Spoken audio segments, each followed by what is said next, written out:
Hi everyone, তোমরা সবাই কেমন আছো? আশা করি অনেক ভালো আছো। আমি তোমাদের চম্পা নতুন একটা রেসিপি ভিডিও নিয়ে চলে এসেছি। তো স্কিপ করবে না বন্ধুরা, স্কিপ করলে কিছু বুঝতে পারবে না আমি আজকে কি বানাবো, তোমাদের সাথে সম্পূর্ণটা শেয়ার করব। তো ভিডিওটা দেখতে থাকো, আশা করি অনেক ভালো লাগবে। আর যদি ভিডিওটা ভালো লেগে থাকে লাইক কমেন্ট শেয়ার অ্যান্ড চ্যানেলটাকে সাবস্ক্রাইব করে দিবে আর সুন্দর করে একটা কমেন্ট করে দেবে। তোমাদের কমেন্টটা দেখে আমার অনেকটাই ভালো লাগে। তো প্লিজ একটা করে কমেন্ট করে দেবে আর ভিডিওটা শেয়ার করে দেবে।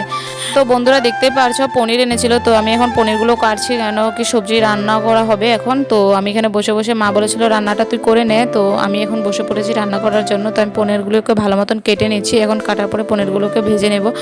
আর বন্ধুরা তোমরা কে পনির খেতে ভালোবাসো অবশ্যই আমাকে কমেন্ট করে জানাবে, আমার তো অনেকটাই ভালো লাগে। তো দেখতে পাচ্ছ পনিরগুলো পুরো কাটা হয়ে গিয়েছে, এখন কড়াইটা গরম হয়ে গিয়েছে, তো তেল দিয়ে দিচ্ছি। আর তোমরা কে কে দামোদর মাসে নিরামিষ খাচ্ছ আমাকে অবশ্যই কমেন্ট করে জানাবে। তো এখন তো নিয়ম মাস চলছে, তো তার জন্য আমরা ঘরের সবাই নিরামিষ খাচ্ছি। তো ওইখানে তার জন্য দেখতে পাচ্ছ রিফাইন তেল, এটা আমরা রিফাইন তেল দিয়ে খাওয়া দাওয়া করছি এখন। তো তারপর এখানে দেখতে পাচ্ছ তেলটা গরম হয়ে গিয়েছে, তো আমি পনিরগুলো সব এক এক করে সবগুলো দিয়ে দিচ্ছি। তো এখানে ভাজা হয়ে গেলে পনিরগুলো, তো আমি আলু মটর দিয়ে আজকে সবজিটা বানাবো পনিরের।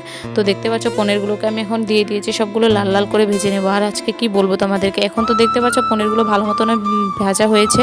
মানে কি বলবো, যে এখন যেগুলো কড়াইতে ভাজছে ওগুলো মানে এতটা পুড়ে নিয়েছি, মানে বলে বোঝাতে পারবো না তোমাদেরকে, শেয়ার করবো অল্প পরে দেখতে পারবে। আর পরে দেখতে পারছো এখানে চানা আর আলু দিয়ে মটর দিয়ে বানাবো আজকে সবজিটা। তো তার জন্য এগুলোকে এখানে কষে নেবো এখন ভালো মতন। দেখতে পাচ্ছ কেটে রেখে দিয়েছিলাম আমি আগেই। তো দেখতে পেলে কি করেছি পনিরগুলোকে বন্ধুরা, পনিরগুলোকে পুরো ভাজার সময় আমি পুড়ে নিয়েছিলাম, মা বকা দিয়েছিল আমাকে। তো দেখতে পাচ্ছ এখন সবজিগুলোর কালারটা কি দারুণ এসেছে বন্ধুরা, দেখতে পারলে আমার অনেকটাই ভালো লেগেছিলো আর খেতে অনেকটা টেস্টি হয়েছিল। তো বন্ধুরা ভিডিওটা এই পর্যন্ত, যদি ভালো লেগে থাকে লাইক কমেন্ট অ্যান্ড ভিডিওটা শেয়ার করে দেবে।